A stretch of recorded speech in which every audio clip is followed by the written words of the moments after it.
Olá pessoal, nós estamos de volta e na nossa aula do dia de hoje nós vamos continuar falando aí mais um pouquinho para você a respeito de urbanização. E agora nós queremos entender com você um fenômeno que nós chamamos de metropolização e desmetropolização. Tudo bem?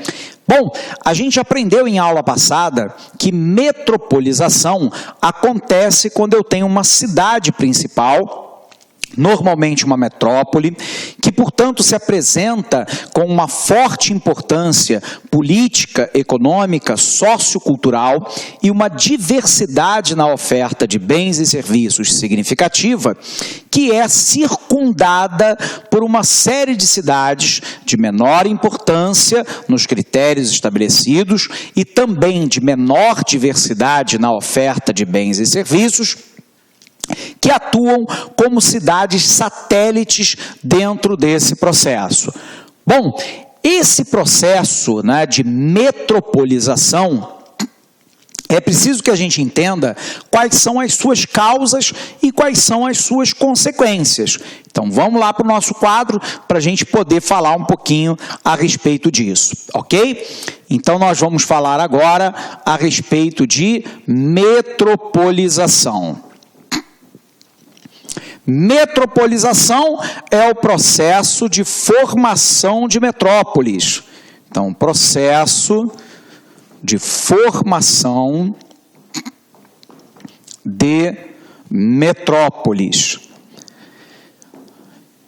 E aí a pergunta é, o que de alguma forma incentivou ou ajudou a criar esse processo de metropolização? Um dos primeiros elementos fora lá, então vamos colocar aqui os fatores, um dos primeiros elementos foi lá a concentração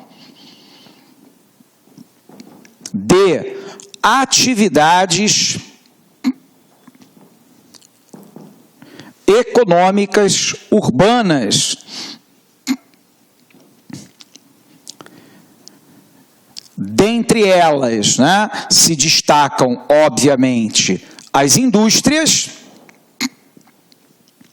e o setor terciário de comércio e serviços. Então, quando a gente fala de metropolização, que é o processo de crescimento de uma interdependência entre várias cidades em torno de uma metrópole qualquer, que exerce a sua influência sobre as cidades satélites, o primeiro elemento determinante dessa metropolização é a concentração de atividades econômicas urbanas.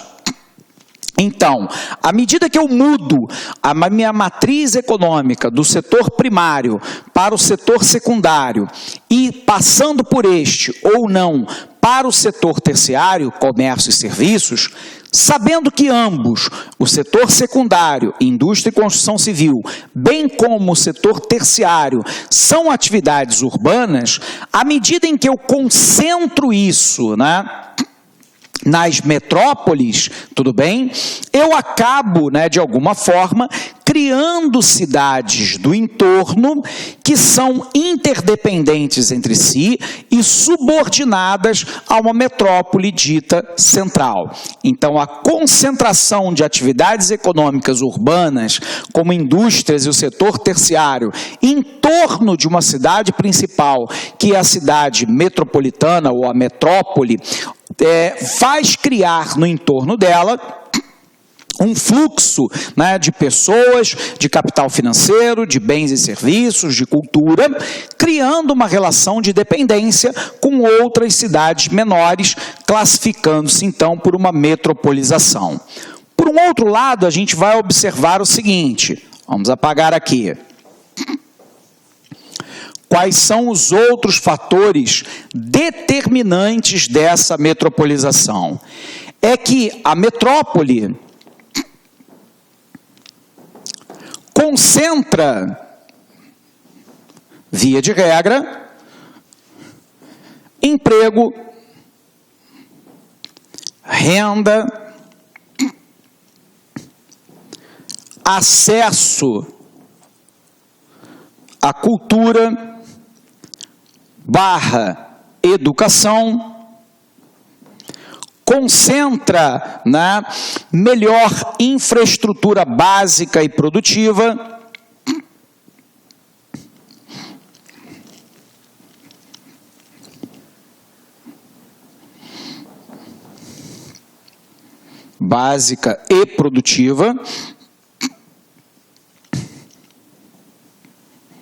o que acaba sendo uma grande atração para a população.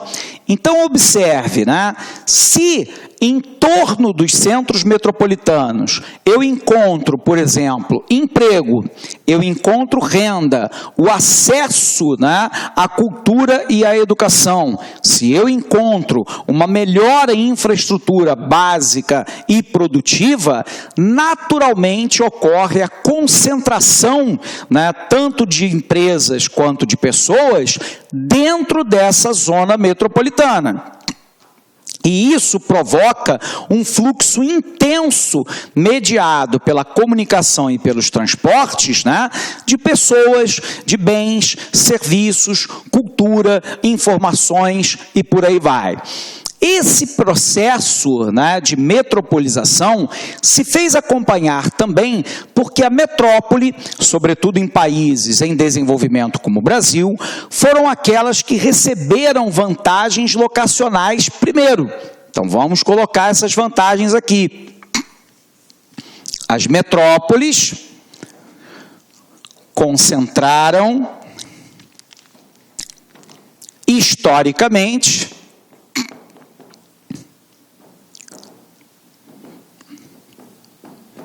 primeiro, né, o acesso a transporte,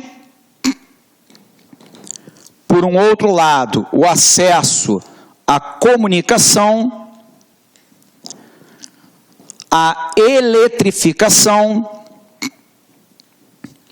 muitas vezes ao setor portuário, completando-se a isso, né, ao capital financeiro, etc. E aí, se eu tenho dentro de uma metrópole, né, que concentraram historicamente nessa metrópole o acesso a transporte, a comunicação, eletrificação, ao setor portuário, ao capital financeiro, à mão de obra com maior qualificação, é absolutamente natural de que firmas e pessoas tenham a tendência a se localizar em torno de uma área metropolitana.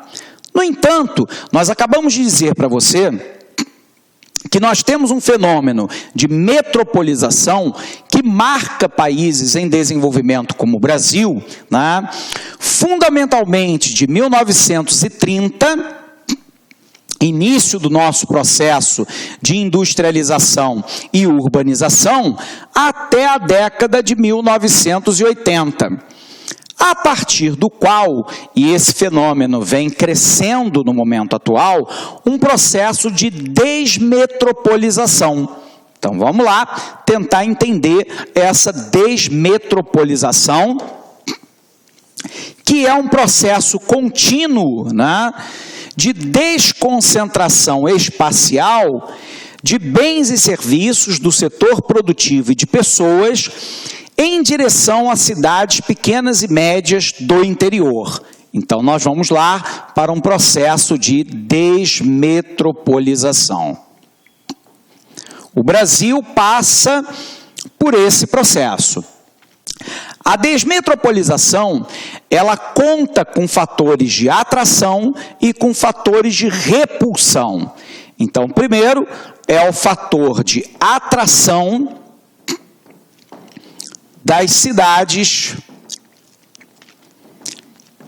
pequenas e médias, que hoje no Brasil já apresentam taxas de crescimento populacional e de firmas maiores do que grandes metrópoles brasileiras.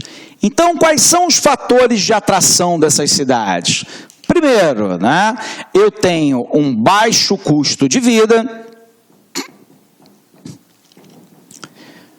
Via de regra, nessas cidades eu tenho mais qualidade de vida, entendido aqui qualidade de vida como acesso a um ar mais puro, um trânsito menos caótico, uma saúde, uma educação de melhor qualidade, acesso à moradia a um custo menor e por aí vai.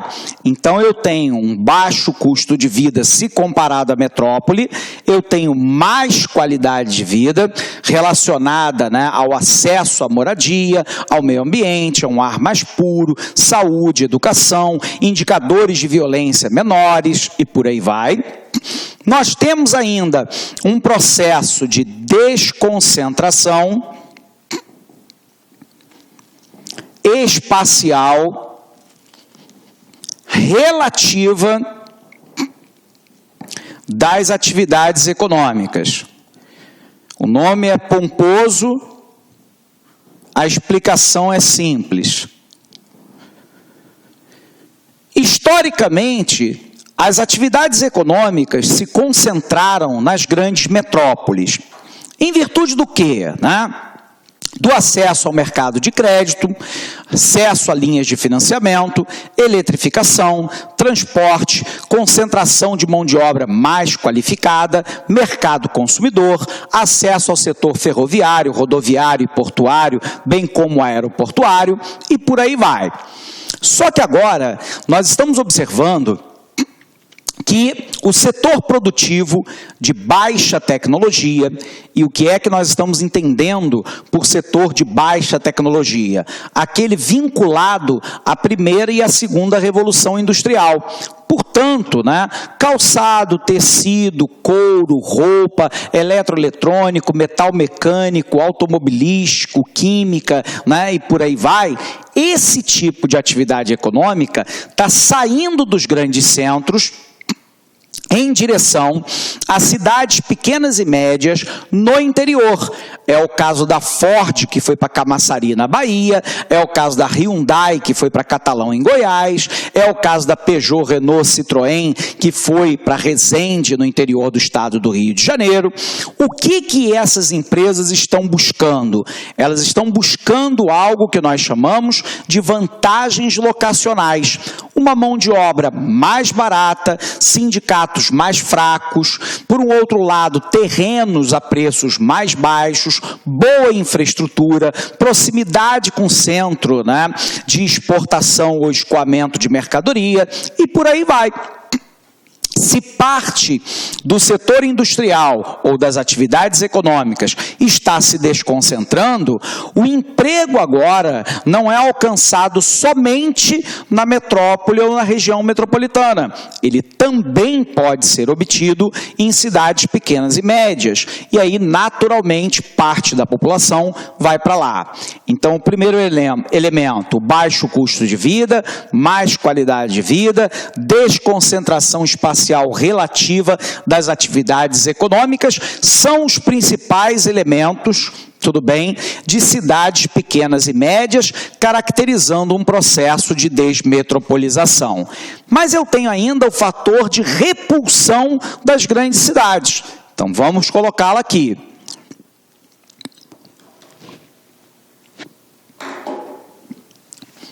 Quando nós pensamos em fatores de repulsão das grandes cidades, nós estamos pensando basicamente naqueles fatores inversos aos fatores atraentes das pequenas e médias cidades.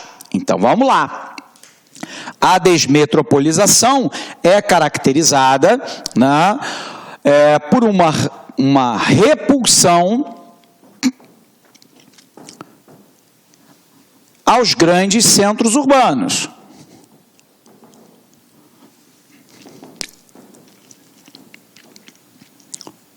Bom, a repulsão é tanto de firmas quanto de pessoas. E a pergunta é, por que as pessoas e as firmas estão saindo de grandes cidades como Rio de Janeiro e São Paulo, né? Primeiro, devido àquilo que nós caracterizamos em geografia como caos urbano. Esse caos urbano, pessoal, né, ele é marcado lá, né, por elevados índices de violência, um trânsito caótico, cidades extremamente poluídas, com acesso à saúde e à educação muito ruins, preço dos terrenos mais elevados, carga tributária elevada e por aí vai. Então, o caos urbano repele as pessoas. A segunda grande questão diz respeito lá ao custo dos terrenos, melhor colocando, dos imóveis. Olá, meus amigos! Você que está estudando para o concurso do IBGE, você que quer ficar super competitivo, você que quer continuar assistindo essa super aula do professor Alex Mendes, né? Convido vocês a acessarem o nosso site, laconcurso.com.br, que lá nós temos o curso completaço, de novo, completaço, por apenas 10 mensalidades de R$ 25,00.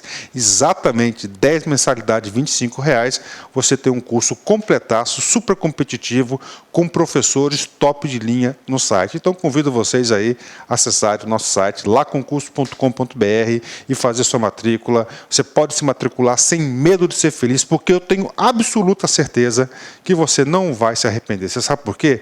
Porque aqui no Lá Concurso a gente faz de tudo para que isso não aconteça. Um forte abraço, fique com Deus e espero vocês.